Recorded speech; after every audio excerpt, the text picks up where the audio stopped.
Sergio Palazzo, titular de la bancaria, muy buenos días. Juana Morín, Rocío Quirá y Sebastián Cazón, te saludamos. ¿Qué tal? ¿Cómo le va? Buen día. Bueno, ¿te encantó el acuerdo de precios? Yo creo que es un acuerdo de precio estrictamente electoral. Tiene por objetivo estabilizar, porque ni siquiera se puede usar la palabra congelar, estabilizar los precios en el valor que están. He sostenido y sostengo que si hubiera voluntad política, decisión de acompañar lo mal que la está pasando la gente y fortalecen el gobierno, lo que le hubieran pedido es que retrotraigan esos precios, porque cuando uno mira de los 64 precios esenciales que le denominan su conformación, confluyen que muchos de ellos han aumentado más de un 400%, como el aceite, algún tipo de lácteos, la leche propiamente dicha aumentó más del 300%, la carne más del 300%, la harina más del 300%, que son productos esenciales en la mesa de cualquier argentino. Esto contra una inflación acumulada hasta diciembre de 164% en 3 años del gobierno del presidente actual, con lo cual claramente han duplicado el valor de la inflación, y si realmente querían resolver o ayudarle a la gente, lo que tendrían que haber hecho es pedir que retrotraigan los precios, ni hablar de las tarifas que han subido más del 4.000% el gas, casi 3.000 la luz, más del 700% el agua.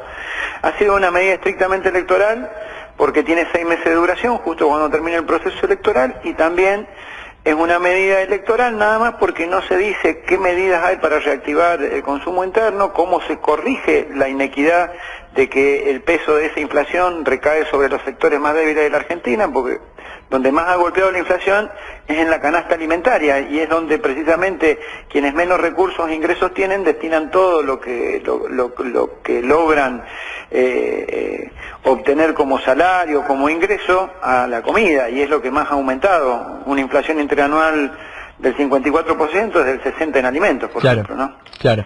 Y Sergio, ¿cómo venís viendo al gobierno? Ayer el presidente dio una nota que me da la impresión que solo termina de desnudar lo perdido que está en algunos aspectos. Recién le refería al gobernador de Santa Fe, y te lo quiero preguntar a vos también, que en un momento le preguntan, y además le pregunta Viviana Canosa, que sin desmerecerla, digamos, no es una periodista muy especializada en temas políticos, le dice, bueno, ¿qué piensa de los chicos que hoy no pueden comer? Y el presidente responde, bueno, pero ese chico tiene pavimento, digo, para caminar hacia la escuela.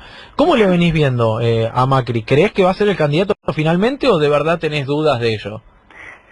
Dos cosas sería la pregunta. Uno, respecto a esa declaración, creo que es una declaración bastante desafortunada, porque un chico que no tiene para comer, que lo compare con que ahora tiene asfalto para ir a la escuela, es subalternizar un valor tan importante como es la comida para un niño y lo que significa en su proceso de crecimiento. Entonces me parece que el presidente equivoca la comparativa producto de su confusión, ¿no? Que es lo que vos decías recién. Respecto a si es candidato o no, él mismo ha dicho que va a ser candidato, y él mismo la ha puesto diciendo que la gobernadora Vidal es requerida en la provincia de Buenos Aires. Si hoy, por presiones de los círculos de poder, el denominado círculo rojo como le dicen, o los factores de poder internacionales, financieros, que le piden que no está midiendo y que perdería la elección, él se baja, es el reconocimiento más acabado del fracaso de la política de Cambiemos. Claro. No poder él mismo autoproclamarse candidato, poner a cada uno en su casillero y luego decir que no va a ser candidato, es reconocer que tienen una elección perdida. De todos modos, creo que la debería perder en función de lo que ha pasado en el país en estos 3 años de gestión del presidente, ¿no? Y de su equipo de gobierno. Claro. Y de cara al paro de la semana que viene, ¿cómo venís viendo? ¿Crees que va a ser un paro masivo? ¿Te sorprendió que la CGT no se haya sumado a este reclamo contra el gobierno? Creo que va a ser un paro muy importante. Hay muchísimos sectores de la sociedad que están enojados, que hay que no solo contenerlos, sino que hay que darles una alternativa a través de un plan de lucha que tienda a confrontar con este modelo político, económico y social para que cambie sus políticas económicas. Nadie quiere hacer de esto un gesto de desestabilización a la política, porque todo tiene un proceso democrático que cumplirse, pero sí entendemos que los números son por demás elocuentes como para tomar una medida fuerte, y por eso hemos decidido, más de 80 organizaciones sindicales, más de 70 regionales de la CGT que nos hemos juntado, converger ese día en una medida de fuerza. Si la CGT... que no digo la CGT, porque la CGT somos todos en definitiva, digo un sector del consejo directivo, porque no son todos tampoco. Si eso era un espacio de poder dividido en 3/3, que era por un lado lo que era el barrio nuevismo, el moyanismo, y por otro lado lo que representaba Calvo. Si un tercio ya no está. Y además hay otros sectores afuera, el grupo Massa que lidera Viviani, la corriente federal en la que estamos nosotros, están afuera. Quiere decir que ha quedado una cantidad bastante pequeña de dirigentes que son los que dicen que no van a adherir a la medida. ¿Y por qué no adhieren, Sergio? Los trabajadores de su actividad la están pasando mal y seguramente van a adherir a la medida de fuerza. ¿Y por qué no adhieren esos sectores? ¿Por miedo?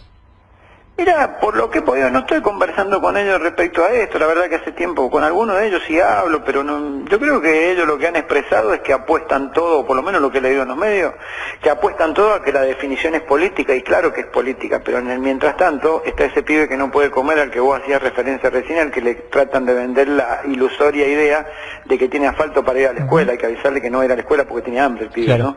Claro. Y creo que a los dirigentes gremiales no nos eligen para medir el tiempo político de una medida, nos eligen para defender los intereses de los trabajadores, y es lo que estamos haciendo un grupo de dirigentes que hemos decidido la medida. Los demás tendrán que darle cuenta a sus afiliados de las decisiones que toman, ¿no? Claro. ¿No descartás un paro junto a la CGT antes de fin de año de todas formas? Yo creo y apelo al nivel de conciencia que creo que tienen los compañeros para que se den cuenta que si no acompañan en esta, es más tarde que temprano, pero van a tener que acompañar con una medida de fuerza en la medida en que no se corrige esta inequidad.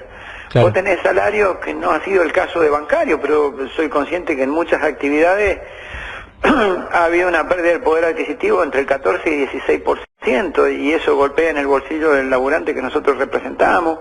Espero que los compañeros, y supongo que así será, lo van a discutir en paritaria para recuperar eso, pero no se puede ir detrás de una zanahoria que pone el gobierno siempre de que en el próximo tiempo vamos a estar mejor. Primero eran los brotes verdes, después eran el segundo semestre, después era la herencia recibida, ahora es el precio del dólar del año pasado que repercute este año. Siempre ponen, ahora es estas medidas de congelamiento de precios que le deben detestar mucho por su concepción ideológica al gobierno, son temporales porque estamos esperando los efectos favorables de lo que significan las reformas estructurales que hemos hecho en el país. Eso claro. No es así, no han habido reformas estructurales, ha habido una profundización de la pobreza, ha habido un acrecentamiento de la rentabilidad de los sectores que siempre han sido rentables, y hay un intento ya, no es solapado, sino a cara descubierta, de tratar de quitarle a los trabajadores la mayor cantidad de derechos posible antes que culmine la gestión del actual gobierno, que claramente le ha sido favorable al sector empresario y no a los trabajadores. Claro. El 30 en principio no hay bancos, obviamente. No va a haber banco. Nosotros estamos con la medida de fuerza, además que estamos con nuestro conflicto paritario, que mañana se empiezan las reuniones. ¿Cuánto están pidiendo, perdón? Nosotros nunca le ponemos número, te pido disculpas a nuestra discusión salarial por los medios, porque después uno se termina atando a eso. Sí vamos a pedir como concepto general dos cosas. Uno, que no se perjudique el poder adquisitivo de los salarios de los trabajadores, que fue lo que hicimos el año pasado y logramos cerrar una paritaria entre las más altas de la Argentina, que vuelvo a decirlo, no entre las más, debe haber sido la más alta en términos porcentuales. Pero nos estamos conformando lamentablemente con este esquema de gobierno y este esquema de poder del sector empresario asociado al gobierno a tratar de cubrir nada más que la inflación, y una paritaria debería ser mucho más enriquecedora que esa, ¿no? Claro. Y por otro lado, estamos planteando, obviamente también, la necesidad de recuperar los aportes de la seguridad social que se perdieron en la paritaria pasada, se perdió parte de ellas en la parte pasada, y que hacen al salario diferido de los trabajadores, como es la salud en el caso de la obra social bancaria, en el caso del sindicato. Lo digo claramente, no tengo problema en decirlo. Sergio Palazzo, muchísimas gracias por la comunicación y quedamos en contacto de cara a un año tan importante. Un abrazo grande. Gracias a ustedes, hasta luego.